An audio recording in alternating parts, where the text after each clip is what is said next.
Okay, we can just continue our discussion from yesterday with respect to the difference between the hand and the head tefillin with making the bracha, and understanding the underpinnings of that difference as it relates to other things as well. So, the Gemara itself yesterday said, we had one statement from Rav Chizda which said that when you speak, when you make an interruption between your hand tefillin and your head tefillin, you make a second bracha. And Rabbi Yochanan said, you make one bracha on the hand and one on the head, unqualified. And the Gemara concluded that one is talking about when you do talk, one is talking about when you don't talk. What does this mean? So Rashi said that the Gemara is qualifying Rabbi Yochanan's statement. Even though Rabbi Yochanan's statement was unqualified, that you always make two brachas, one on the hand, one on the head, the Gemara is actually qualifying Rabbi Yochanan's statement. You just take the Shulchan Aruch, which has Yud Gimel in front. That's what we're going to be looking at. So Rashi understood the Gemara to mean that the Gemara is actually qualifying what Rabbi Yochanan said. What Rabbi Yochanan said, you make a bracha once in the hand, once in the head, it means only if you speak in the middle. So that is to say, ordinarily, if you don't speak between your hand and your head tefillin, you make one bracha covering both. Tosfos, however, said that Rabbi Yochanan's statement remains unqualified. You make two brachas, one on the hand, one on the head, because the head tefillin is of a higher kedusha, and it's a separate mitzvah. Even Rashi agrees it's a separate mitzvah. Even though you're making one bracha, it's still a separate mitzvah. One the hand and one the head. And therefore, Rabbi Yochanan's statement is unqualified. You always make two brachas. Now, when Rav Chizda said that if you speak, you make two brachas, he meant you make two brachas on the head tefillin. That is to say, the bracha you make on your hand tefillin goes for your hand and your head. And then there's a second one for your head. Now, if you spoke between your hand and your head tefillin, then the bracha you made on your hand, which is supposed to go for your head, doesn't transfer because you made an interruption by speaking. And thus you have to make a second bracha on the head. So you'd be making a total of three brachas then. Once on your hand tefillin, you've interrupted. And now you're making that hand tefillin bracha again on your head. And then al rosh. And then al mitzvah tefillin, the second bracha on the mitzvah tefillin. Okay. So that came right after the idea that the bracha should be made as you're tying your tefillin. And we explained, right, because the mitzvah has to be done just before you do the mitzvah. The bracha should be made just before you do the mitzvah. What did I say? The mitzvah. Sorry. And thus, understanding what the mitzvah is crucial here. And their distinction between the hand and the head. And the hand tefillin, as we learned, elucidated by itself, mispanech, by the Rabbi Gaon, is that the hand tefillin, the mitzvah is kshida, is the tying. And therefore you put the hand tefillin on your hand, and then you make the bracha, and then you tighten. Whereas the head tefillin, the mitzvah is that it should be placed on your head. So you make the bracha, if that's your custom, if that's the opinion you're following, if you're following Rabbi Tam, then you make the bracha just as, or you look like you place the tefillin on your head, and just as you secure it onto your head, you make the bracha. But there's no tying of the actual knot, there's no tightening of the actual knot. Whereas in the hand tefillin, there's an actual tightening of the knot. You have to make sure that it's between your eyes before you, with the head tefillin. Like it's not really valid otherwise. I would think so. Otherwise, it's not placed. Right. So the placing includes. Yeah, I don't make a bracha on my head tefillin. Right? It's not. I follow Rashi and not in the Siddur, as we'll see. But I imagine so. Correct? It's got to be between your eyes and then in the right place, and then the bracha is made. Yeah. Just as it's. For the head blessing, do you say it after you've got it in the behind the back, the nape of the neck, or just before you get it there? You have it placed. When do you say it? Should be placed, and then when like it could be in the right location, but if you let go, it would fall off. You make the bracha at that point, and then when you're done making the bracha, you put it in such a way that it would stay. In other words, like it's there, and then you tighten it after the bracha, like tighten the strap so it stays there. Is that correct? I believe that's the way it sounds like from the Alter Shulchan Aruch that we read yesterday. Okay, so now let's see the Alter Shulchan Aruch in detailing the two different opinions. So if you look at the packet here, it's a Siman, it's Lamed Gimel, right? I didn't print the first page. Yeah, it's Siman Lamed Gimel, I believe. Where is it? Chaf Hey? Any of the first pages? Yeah, it says Yod Gimel. Yeah. No, those are. That one right there. 13. No, the other one, the one that says 13. Yeah. Yeah, no, it's Chaf Hey. Siman Chaf Hey. Siman Chaf Hey. Okay. So it says out about this. We'll look at the English again. I'm going to skip around, but we'll take you along. The other, there's one loose paper. We'll get to that later. It's another pack. Okay. Wearing the arm tefillin and the head tefillin is not a single mitzvah. Rather, they are two separate mitzvahs, as we learned yesterday, whose observance is not dependent on each other, as we shall explain in section 26.1. Each of them, therefore, requires a separate blessing, because they're two different mitzvahs. Nevertheless, we're going with Rabbi Tam's view here. Nevertheless, since it is forbidden to recite blessings unnecessarily, one should not recite two blessings if he can discharge his obligation by reciting one. For this reason, the sages ordain that one put on the head tefillin directly after putting on the arm tefillin, without making interruption by speaking in the interim, so that, I'm adding in here, so that the bracha you made on your hand tefillin should go to your head tefillin. Is there a time limit? As soon as possible. There's no time on the clock. The point is that you don't make any interruption. In this way, the blessing recited on the arm tefillin applies also to the head tefillin. Nevertheless, our sages ordain that we recite an different blessing on the head tefillin after you made the bracha on the hand tefillin, which also goes to the head, because of its importance as the essence of the mitzvah, which we talked about yesterday. Because the head tefillin, the mitzvah is, as the Rabbi explains it, the mitzvah is from the Tzofnes Paneach, from the Rogachover. The mitzvah is with the head tefillin that it be on the head, and the mitzvah is that it be on the head, not that you tie it to your head. Therefore, that mitzvah is happening the entire time it's on your head, whereas the hand tefillin, the mitzvah only happens the moment you tie it. Right? So the hand tefillin, the mitzvah only happens one moment. You tie it, the mitzvah's over. It stays on your hand because your head tefillin needs it, as we'll learn tomorrow and we'll learn Monday in the Gemara.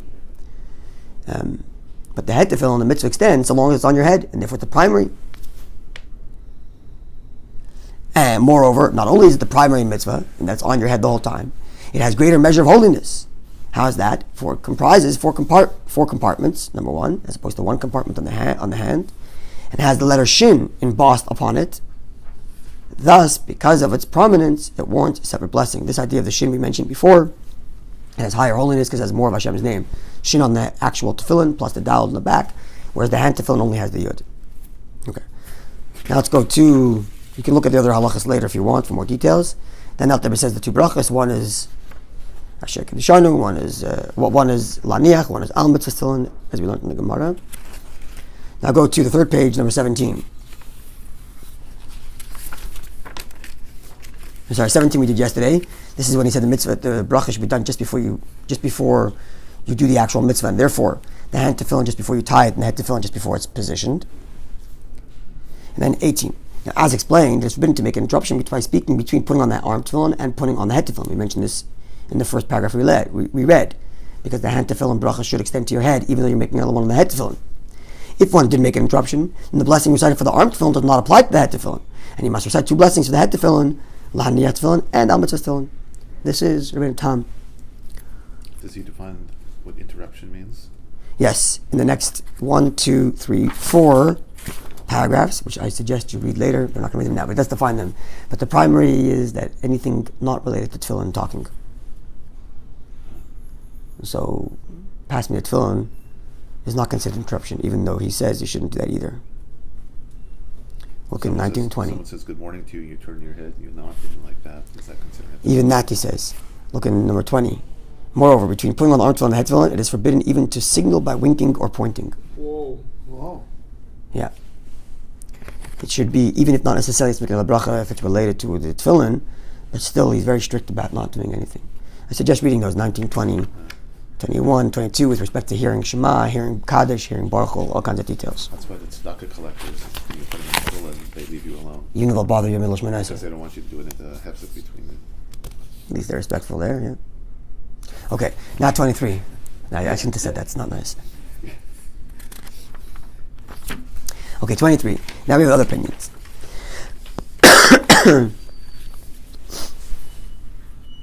Some authorities maintain that the head tefillin, moreover, require two blessings. Never. Some authorities maintain that the head tefillin never require two blessings, but only one, as with all mitzvahs, even though they're two separate mitzvahs. In other words, everybody agrees that the hand tefillin's bracha extends to the head tefillin. The question is if you give an extra one. So if you're of the view that the hand tefillin anyways goes to that tefillin, Therefore, the logic is, don't do another bracha on the head tefillin because you don't need to. Even though it's two separate mitzvahs.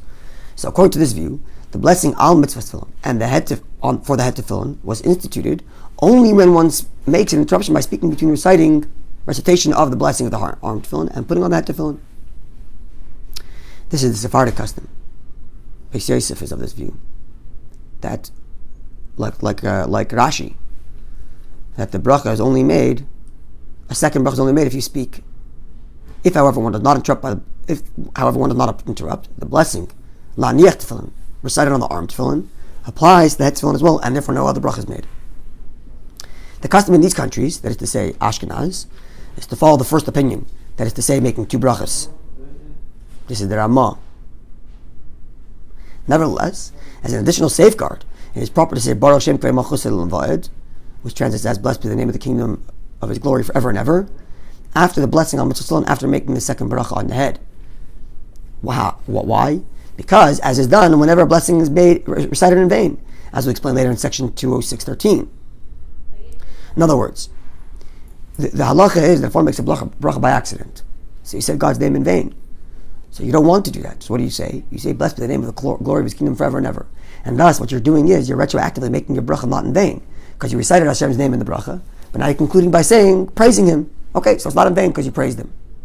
So therefore, the custom is in Ashkenaz that a person puts on his hand tefillin, makes a bracha. Okay, that covers both his head and the hand tefillin. That's a bracha on the mitzvah, not in vain. Puts on the head tefillin, makes another bracha, because according to Rabbi, there's an extra bracha for that. But because there is a view which says that head tefillin shouldn't be making a second bracha, because you didn't interrupt, and thus according to at least Rabbi Tam, it's a bracha in vain. So I'll say Baruch Shem Kvei Malchus Levi just in case it's a bracha in vain according to that view. Is this prevailing Ashkenazi custom? Correct. This is the prevailing Ashkenazi custom. Wait, you say Baruch Shem even if you made a mistake and you interrupted? No, if you interrupted, then you don't need to, because then you're actually required to make that second bracha. Okay. This is if you didn't, right? Following? Similarly, if one recites two blessings in the head tefillin, even without speaking, even if he did speak. So if he didn't speak and he made two brachas in the head tefillin, made a second bracha on the head tefillin, some might say, Rabbi Tam says, Rashi says that that's a wasted bracha, and therefore the guy will say Baruch Shem, right? But now, moreover, he makes two brachas on his head tefillin because he spoke between the arm tefillin and the head tefillin. So in the first view, in Rabbi Tam's view, where you're always supposed to make one bracha on the hand and one on the head, but if you spoke between the hand and the head, you have to make two brachas on the head, right? Because in Rabbi Tam's view, you always make a bracha on the hand and then the head. But the hand tefillin the bracha on the hand tefillin is also supposed to extend to the head, meaning your head tefillin requires two brachas.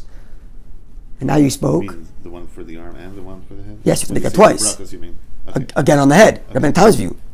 So if you spoke, Al mitzvah tefillin. and la'niach, Okay. not in Rashi's view, but Rabbi Tam's view, the Ashkenazi view, where you're always supposed to make two brachas. Yeah. One on the hand, one on the head. Now in that opinion, if you spoke between the hand and the head tefillin, you have to make now those two brachas on the head tefillin, making a total of three.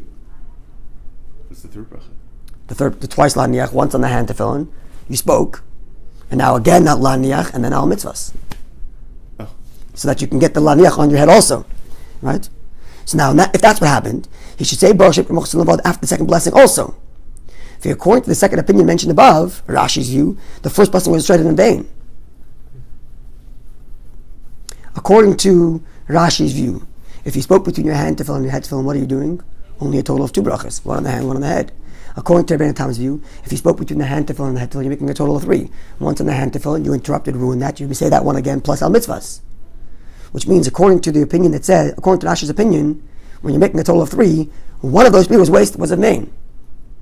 And thus you have to say Baruch Shem to cover that as well.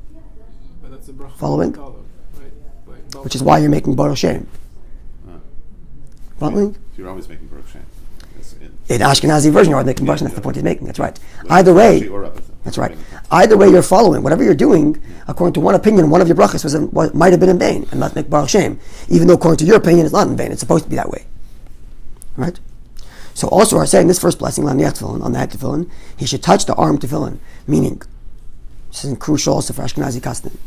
You make a bracha on the hand tefillin. The person spoke.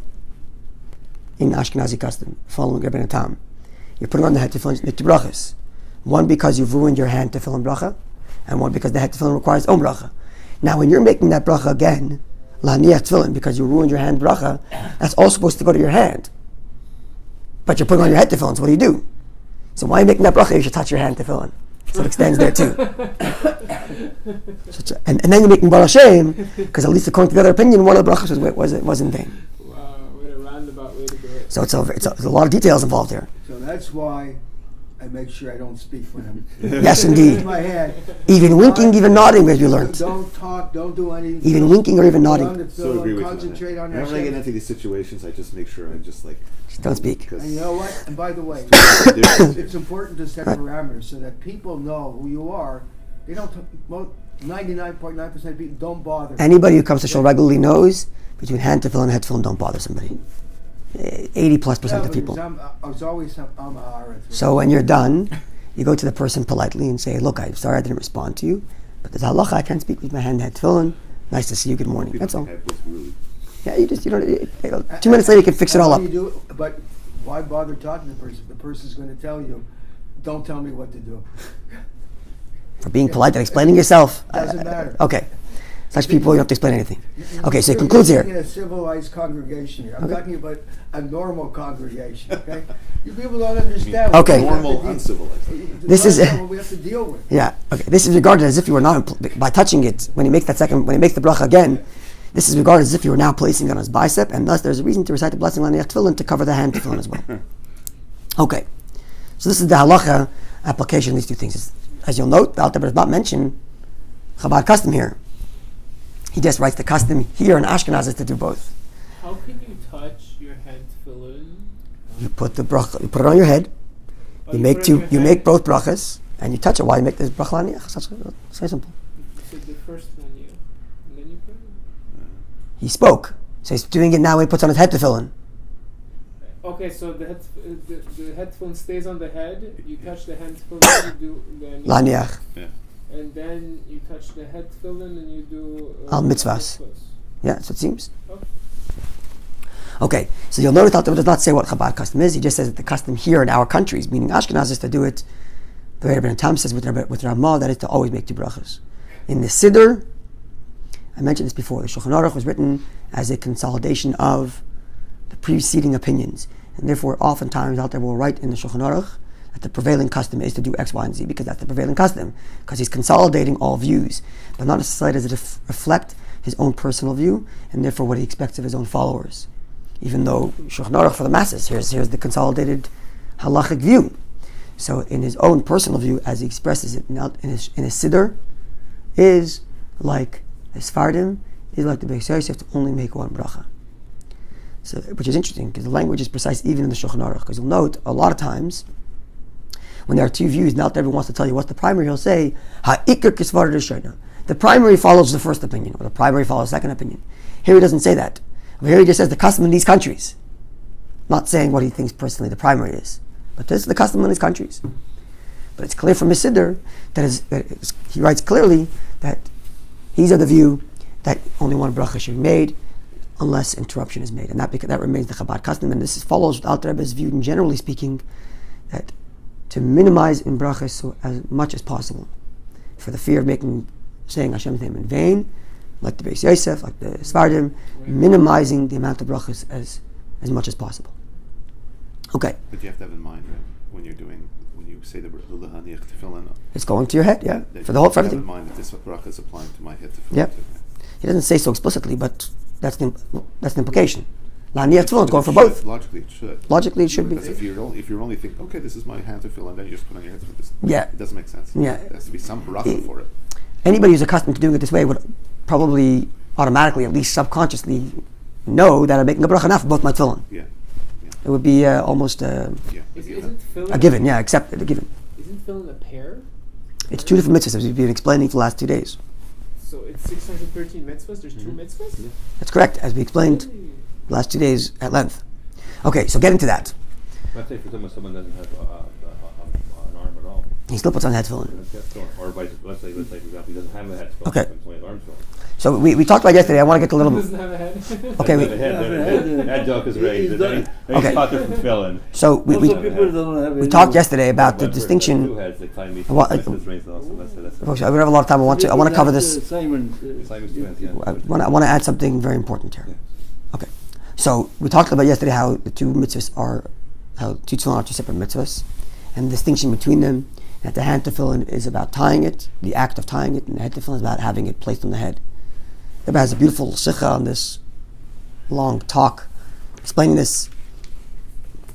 Actually addresses a couple of questions on Tosfos, answering questions on Tosfos, answering questions on Rashi. It's a beautiful talk. Just one little halachik thing that Rabbi talks about there. There's the difference between the hand to head tefillin we talked about yesterday. One of the differences that Rabbi mentions is whether the mitzvah is the moment you're tying it, or the mitzvah is continuously while it's on your head. And therefore the head tefillin is primary because the mitzvah is there the whole time. Whereas the hand tefillin mitzvah is only there the moment you tie it. Another distinction Never says there, from the Tzopnis Paneh, from the Ragat Shavagoyin, is if a person wore tefillin while during the nighttime. He's wearing tefillin at nighttime. Let's say there was a Jews who used to wear tefillin 24/7. Besides when they're sleeping. So if you're up all night and you're wearing tefillin all night, comes the morning, do you have to take your tefillin off and put it back on? What's the answer? He wore it in bed, you mean? No, he was up all night. Oh, just up all night. He was up all night. You have to allow to have the tefillin at night. You're allowed to, there's no mitzvah. He worked a night shift. It's not mitzvah. There's no mitzvah, he's allowed to. So he's wearing it. Also, you're allowed to. So he's wearing it. But somehow tefillin's a problem. If 1 second, but let's say he did. Just in theory he did. Let's Let's say he violated, he did. Doesn't he's allowed to or not allowed to, he did. So comes in the morning, He should take it out. does he have to what? Think. No. If the head tefillin mitzvah is what? put it on. It should be on the head. Already on the So it's head. on my head, we'll have to take it off and put it on for Shear it. the difference. But the hand tefillin, where the mitzvah is not to be on my hand, but to tie it to my hand, I got to take it off and tie it again. It's an interesting little thing there. Then if you take off the hands, you have to get head and spot. You're too You have fast. to have both of them together. Sorry? If you take off the hand. No, the head tefillin needs to have the hand.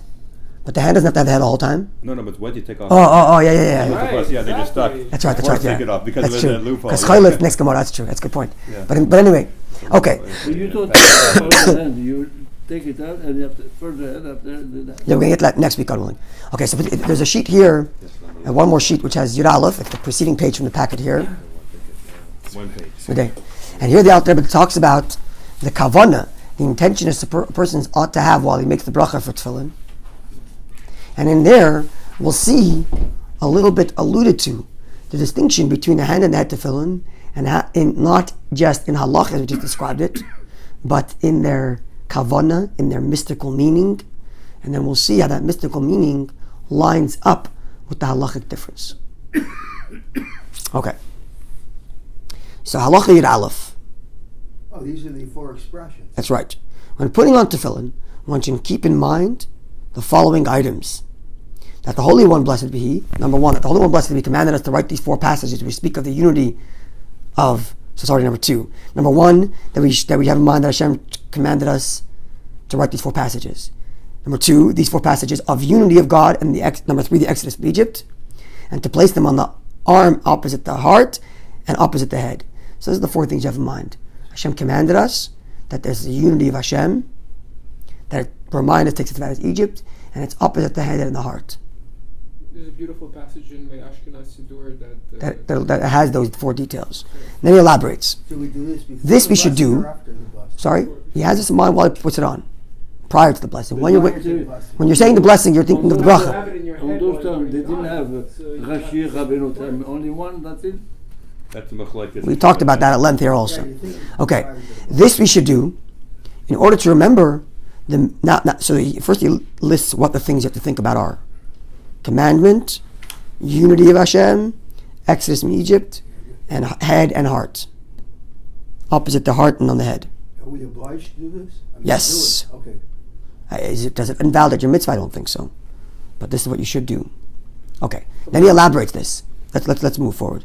This we should do in order to remember the miracles and wonders which he wrought on our behalf during the Exodus, and which reflect his unity, demonstrating that he has the power and sovereignty to do as he desires in the upper realms and the lower realms.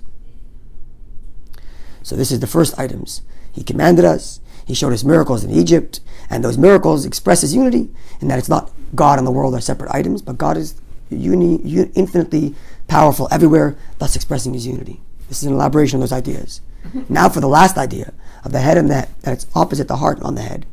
One should therefore subjugate his soul, which abides in his brain. This is what Rebbe explains in Tanya, as I'll explain shortly. That the soul primarily is in the mind, because the mind seeks truth. The mind doesn't seek, or ought to seek truth at least, as opposed to the heart, which seeks what I want. So the soul primarily operates in the mind. So he's subjugating his soul, which abides in the brain, to the Holy One, blessed be he, and thus his tefillin's on the head. And the desires and thoughts of his heart, which might go astray, those should be subjugate to his service, and therefore it's the hand tefillin's by the heart. Thus, by putting on tefillin, he will remember the Creator, blessed be he, and minimize his pleasure-seeking, because his hand and the head tefillin remind him that his hand and his head and his heart ought to be solely in the unity, in the service of the unity of Hashem, and not for his own selfish pleasure. So over here it's alluded to this idea, on a deeper level.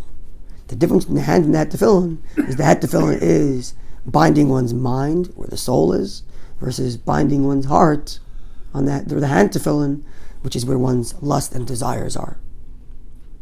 So now let's think about this more. And this the Rebbe says in a beautiful talk in Menachot Sichos in the last volume, volume 39. The talk I referenced earlier where he explains the Halachik difference. He then goes to talk about the Hasidic difference based on this passage, and then see how the two line up. Make a So- suggestion here. But unity of God, I think what we should be doing, just my personal opinion, when we're thinking of, I say it and I don't think of it, I don't think I should do more. Unity of Hashem, meaning omnipresence, omniscient, and omnipotent.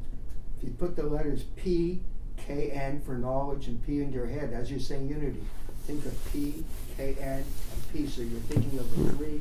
That's all unity. In there, but That's what unity means. Okay, that's for another time. But most of us don't even go that far. We say unity rather than. Anybody who learns so this goes even farther. Okay. Thank That's you. what half of Chassidus talks about. Okay, so the Rebbe says like this. This explains that the head tefillin is to subjugate our mind, and the heart tefillin, hand tefillin is for heart. Explains also on a deeper level why the head tefillin is in 4 compartments, whereas the hand tefillin is in 1 compartment. The nature of the mind is, the way the mind is supposed to work, is supposed to make order out of things. Davar laifanav, place each item in its proper locale. That's what the mind does. It analyzes, breaks things down, compartmentalizes, and puts things in their proper place. And thus, reflectively, the head tefillin are 4 different compartments, because everything's in its right place. Emotions, on the other hand, are much more of a singular expression. You don't compartmentalize emotions, at least not on their own. Your brain is supposed to regulate the emotions, but the emotions by nature are just one feeling. And sometimes you can have conflicting feelings all in one feeling. And thus the hand tefillin are in 1 box. Furthermore, the Alter Rebbe explains in Tanya, and this is a central theme in the doctrine of the Beinoni, in that the capacity to control what my heart feels is not given to every human being. The average human being cannot, on a dime, switch how they feel. It takes much work and toil to change how one feels, especially for deep-held feelings. What he can do is control his feelings. I feel angry, but I'm going to control myself not to think about it. I feel lust, I can control myself not to act upon it and not to even think about it. But I cannot control the essential feeling. A tzaddik is meant to do that. Put your finger to the head. It's control. Itkafia, right? It's iskafia. Yeah. It's control. It's not so much ishapcha, not so much transformation. But the central doctrine of the Beinoni goes that the head, mayach is b'rishusay. So tzaddikim libam b'rishusam. The righteous, the people who are on a high level, not the Beinoni, not the average person, but a tzaddik, his heart is in his dominion. He can, on a dime, switch. Feels. Allah Hashem, not Allah Hashem. There's a famous story of Tzemach Tzedek that he once by Fabrengen said a lot of l'chaim. And at the end of the Fabrengen, he went like this, and he sobered up. So I asked him, how'd you do that? So he explained. The Gemara says that when a person has fright, they sober up. So I took a moment to think about the fact that Hashem is right in front of me. I got fear to the point that he physically sobered up. So in a dime, can control his feelings. Like this, he felt a fear that was strong enough to sober him up. That's a high level. But most people can't do that. What you could do is control what you think. That you could do. So if a person can control what he thinks, always, continuously, therefore the mitzvah of the head tefillin is continuous.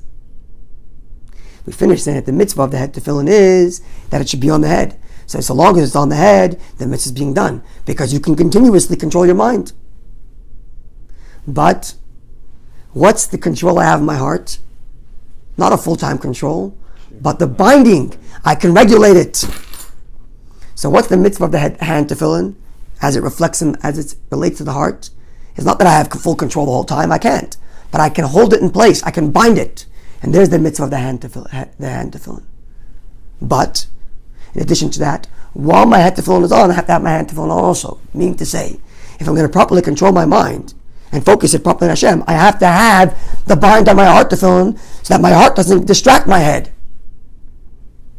So as an extension of the control of my head, or as an extension of the dedicating my mind's thoughts to Hashem, I have to have control, the bind on my hand tefillin. Even though the mitzvah is not that I'm constantly controlling my heart, that I'm constantly transforming my heart and saying how it's feeling. No, I'm binding it. But that binding has to be in place so that my head can indeed focus. And therefore the halachic distinctions between the hand and the head tefillin perfectly line up with the deeper meaning of what the hand and the head tefillin are. What the hand and the head tefillin are. Is that clear? It's a beautiful, beautiful insight. Okay, have a wonderful Shabbos. And tomorrow, God willing, we'll get to more details you were talking about when you take off your tefillin. On Monday, God willing, when you take off your tefillin, putting what the order is, and we'll get to more details, some of which we mentioned now, about how so long as the head tefillin is on your head, the hand tefillin need to be on. And when you change, which is connected to what we talked about today.